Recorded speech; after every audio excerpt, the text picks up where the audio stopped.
Hello दोस्तों, स्वागत है आप सबका सवन ट्रेडर पर। आज की वीडियो बहुत ही इंटरेस्टिंग और इंफॉर्मेटिव होने वाली है, स्पेशली उन सब के लिए जो boat alpha, cross market, TLC या फिर क्रिप्टो प्रोजेक्ट को क्लोजली फॉलो करते आए हैं। क्योंकि आज हम बात करने वाले हैं एक ऐसे प्रोजेक्ट की जो पाई नेटवर्क के बेस्ड अगले प्रोमिसिंग प्रोजेक्ट माना जा रहा है, इंटरलिंक, आईटीएल और आईटीएलजी प्रोजेक्ट। वीडियो में हम डिटेल में कवर करेंगे इंटरलिंक के टोकन लिस्टिंग टाइमलाइन, कब तक होंगे लिस्टिंग, डीएओ और कम्युनिटी गवर्नेंस जिसमें डिसीजन आपके वोट से होंगे, स्टेकिंग और वेरिफिकेशन सिस्टम जिसमें आईटीएलजी और आईटीएल काफ़ी इंपॉर्टेंट रोल प्ले करते हैं, सिक्योरिटी ग्रुप्स और ट्रस्ट सर्कल जो प्रोजेक्ट की बैकबोन है, और सबसे ज़्यादा demanded feature instant liquidity system. दोस्तों वीडियो के अंत तक जरूर देखना क्योंकि यहाँ आपको क्लियरिटी मिलेगी और आपको जितने भी डाउट्स हैं वो क्लियर हो जाएंगे। फ्रेंड्स, ये वीडियो सिर्फ एजुकेशनल और इन्फॉर्मेशनल पर्पस के लिए है। मैं यहाँ कोई भी फाइनेंशियल या इन्वेस्टमेंट एडवाइस नहीं दे रहा हूँ। अगर आप किसी भी प्रोजेक्ट में पार्टिसिपेट करना चाहते हो तो अपने खुद के रिसर्च DYOR जरूर करें।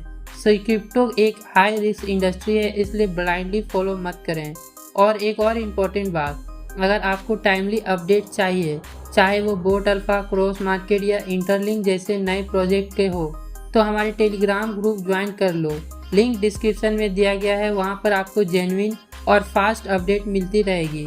दोस्तों, इंटरलिंक को लोग एक तरह का नेक्स्ट जनरेशन माइनिंग और ब्लॉकचेन इकोसिस्टम कह रहे हैं। काफ़ी हद तक लोग इसको पाई नेटवर्क के बाद क्या स्ट्रॉन्ग प्रोजेक्ट मान रहे हैं। जहां पाई नेटवर्क में मिलियंस ऑफ यूजर ने पार्टिसिपेट किया, इंटरलिंक वहां एक और लेवल की ट्रांसपेरेंसी, स्टेकिंग और डीएओ गवर्नेंस लेकर आया है। इसका मेन एम है कि लिस्टिंग से पहले प्रोजेक्ट मैच्योर हो जाए और यूजर के लिए एक सस्टेनेबल इकोसिस्टम बनाया जाए। अब सबसे बड़ा सवाल, इंटरलिंक टोकन लिस्टिंग कब होगा? तो ऑफिशियली रोडमैप के अकॉर्डिंग इंटरलिंक का लिस्टिंग 2025 या फिर अर्ली 2026 तक प्लान किया गया है। लेकिन दोस्तों, यह टाइमलाइन कोई फिक्स प्रॉमिस नहीं है। यह डिसीजन डिपेंड करेगा कम्युनिटी वोटिंग पर जो डीएओ के थ्रू होगा।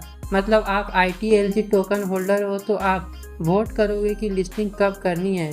यह ट्रांसपेरेंसी दिखाता है कि प्रोजेक्ट अपने यूजर के ओपिनियन को प्रायोरिटी दे रहा है, ना कि सिर्फ अपने शॉर्ट टर्म फायदे के लिए लिस्टिंग रश कर रहा है। यहाँ एक नए सिस्टम इंट्रोड्यूस हुआ है, डिसेंट्रलाइज ऑटोनोमस ऑर्गेनाइजेशन, जिसे हम लोग शॉर्ट फॉर्म में डीएओ कहते हैं।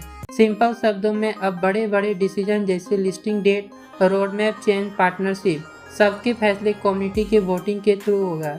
यह एक बहुत बड़ी बात है क्योंकि नॉर्मली क्रिप्टो प्रोजेक्ट में डिसीजन मेकिंग एक लिमिटेड टीम करती है, लेकिन इंटरलिंक में अगर मेजॉरिटी आईटीएलजी होल्डर वोट करते हैं कि लिस्टिंग डिले होनी चाहिए ताकि प्रोजेक्ट और मैच्योर हो, तो टीम उसको रिस्पेक्ट करेगी। अब बात करते हैं स्टेकिंग की। इंटरलिंक के सिस्टम में आपको आईटीएलजी कॉइन्स वेरिफिकेशन के बाद स्टेक किए जाते हैं। जब आप स्टेक करते हो तो आपको रिवॉर्ड मिलते हैं in the form of ITL tokens, और आईटीएल टोकन को आप फर्दर स्टेक करके अपने रिवॉर्ड मैक्सिमाइज कर सकते हो। इसका फ़ायदा क्या है? यूजर को एक कंसिस्टेंस कलेक्ट मॉडल मिलते हैं। वेरिफिकेशन प्रोसेस की वजह से फेक अकाउंट या वोट काफ़ी हद तक एलिमिनेट हो जाते हैं और लॉन्ग टर्म यूज़र के लिए सिस्टम के अंदर स्ट्रॉन्ग बेनिफिट मिलते हैं। दोस्तों, एक और यूनिक फीचर है सिक्योरिटी ग्रुप्स यानी कि ट्रस्ट सर्कल। इसमें हर यूजर को 5 ग्रुप के अंदर पार्टिसिपेट करने का ऑप्शन मिलता है। यह ग्रुप एक तरह का डेली अर्निंग और वेरिफिकेशन टीम होते हैं।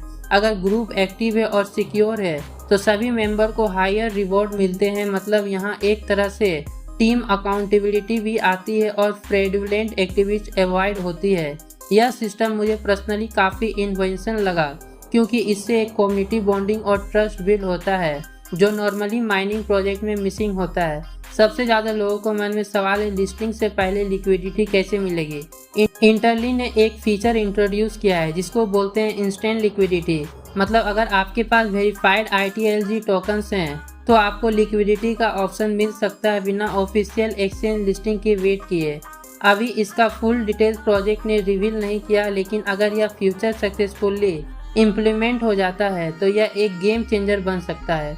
रोडमैप के हिसाब से 2025 में वेरीफाइड ITLG और ITL डिस्ट्रीब्यूशन होगा। इंटरलिंक ऐप और देव किट लॉन्च होंगे। हैकथॉन्स और इवेंट ऑर्गेनाइज किए जाएंगे। पार्टनरशिप ऑलरेडी 1000+ कंपनीज के साथ US और एशिया में चल रही है। यह सब माइलस्टोन दिखाता है कि प्रोजेक्ट एक्टिवली काम कर रहा है और बस सिर्फ प्रॉमिस नहीं कर रहा। अब आता है एक बड़ा डाउट, क्या इंटरलिंक स्कैम है?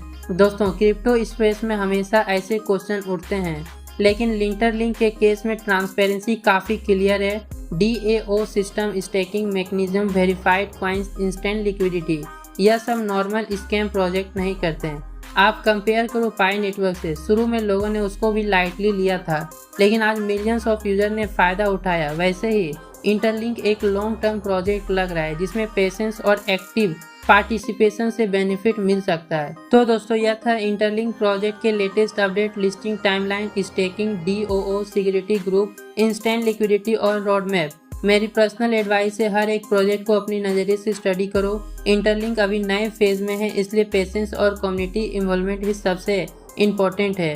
आपको क्या लगता है इंटरलिंक प्रोजेक्ट में, क्या यह पाई नेटवर्क जैसा एक बड़ा प्रोजेक्ट बन सकता है? कमेंट्स में अपना ओपिनियन जरूर शेयर करो। और हाँ, टेलीग्राम ग्रुप ज्वाइन करना मत भूलें, डिस्क्रिप्शन में लिंक दिया गया है। आपको वहाँ सबसे पहले अपडेट्स मिलते रहेंगे। मिलते हैं नेक्स्ट वीडियो में नए अपडेट के साथ, तब तक के लिए बाय।